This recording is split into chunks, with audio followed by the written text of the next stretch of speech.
அனிம இயக்குனர் அபிஷன் ஜீவின் இயக்கத்தில் சசிகுமார் சிம்ரன் தங்களது கும்பத்தோடு அடக்கி இன்று திரையரங்கில் வெளிவந்துள்ள திரைப்படம் tourist family. Good night, lover போன்ற தரமான திரைப்படங்களை தயாரிக்க $1 மில்லியன் ஸ்டுடியோஸ் நிறுவனம் இப்படத்தை தயாரித்துள்ளனர். இப்படத்தின் டீசர் வெளிவந்ததிலிருந்தே படத்தின் மிகப்பெரிய எதிர்பார்ப்பு உண்டானது. கண்டிப்பாக இது பந்தயம் அடிக்கும் என ரசிகர்கள் கோரி வந்தனர். மாபெரும் எதிர்பார்ப்புடன் இன்று வெளிவந்த டூரிஸ்ட் ஃபேமிலி படம் ரசிகர்கள் எதிர்பார்ப்பை பூர்த்தி செய்ததா இல்லையா வாங்க பார்க்கலாம். ததிக்களம். இலங்கையில் பொருளாதார கஷ்டம் காரணமாக சசிகுமார் சிம்ரன் தங்களது கும்பத்தோடு அடைக்க இன்று திரையரங்கில் வெளிவந்துள்ள திரைப்படம் ராமேஸ்வரம் வரும் சசிகுமார்.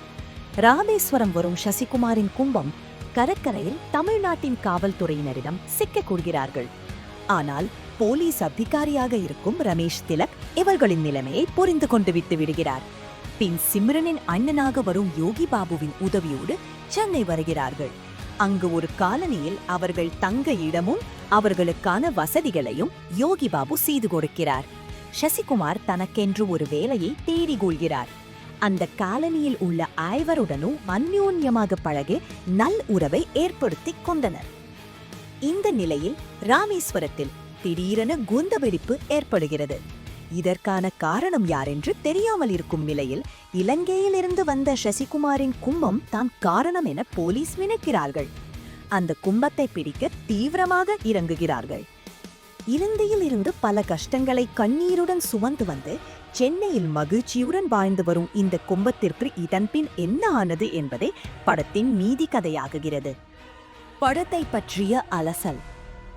சசிகுமார் சிம்ரன் முதல் படத்தில் நடித்த ஒவ்வொரு நடிகர் நடிகையும் சிறப்பாக தங்களோட கதாபாத்திரத்தில் நடித்துள்ளனர். கதாநாயகனான சசிகுமார் இலங்கையிலிருந்து குடும்பத்தை அழைத்துக் கொண்டு சென்னைக்கு வந்து எப்படி வாழப்போகிறோம் என்கிற தவிப்பு ஒரு பக்கம். அப்படியே என்ன நடந்தாலும் நான் பார்த்துக் கொள்கிறேன், என் பரப்புடனுள்ள கணவராகவும் நல்ல தந்தையாகவும் திரையில் தெரிகிறார். கதாநாயகி சிம்ரன் குடும்ப தலைவியாக தனது குடும்பத்தின் ஆணிவேராக தன் கதாபாத்திரத்தில் சிறப்பாக நடித்துள்ளார். சசிகுமார் சிம்ரனின் மகன்களாக நடித்த மிதுன் மற்றும் கமலேஷ் இருவரின் நடிப்பு சிறப்பு. குறிப்பாக குட்டி பையன் கமலேஷ் நடிப்பில் அனைவரையும் தூக்கி சாப்பிட்டு விட்டான் என்றுதான் சொல்ல வேண்டும். அதேபோல் MS பாஸ்கர், இளங்கோ குமரவேல், ஸ்ரீஜா ரவி, யோகி பாபு, பகவதி, சுதர்ஷன், ரமேஷ் திலக் என்ற அனைவரும் தங்களோட நடிப்பின் மூலம் படத்தை கலர்ஃபுல்லாக ஆக்கிவிட்டனர். இது இயக்குனர் அபிஷன் ஜீவின் அறிமுக இயக்கம் என்று சொன்னால் நம்பவே முடியவில்லை. யதார்த்தமான இயக்கம், மனிதத்தை பேசும் திரைக்கதை, மனதை தொடும் காட்சிகள், கதாபாத்திரங்களின் வடிவமைப்பு என் டூரிஸ்ட் ஃபேமிலி படத்தின் மூலம் நம் அனைவரையும் அழகாக ஜாயனத்திற்கு அழைத்துச் செல்கிறார். முதல் காட்சியில் இருந்தே படம் விறுவிறுப்பாக துவங்குகிறது. எங்கேயாவது தொய்வு ஏற்படும், மைனஸ் பாயிண்டாக அதை கூறிவிடலாம் என் பார்த்தவங்க அதற்கு கொஞ்சமும் இடம் கொடுக்கவில்லை இயக்குனர் அபிஷன் ஜீவின். மிகப்பெரிய பாராட்டுக்கள்.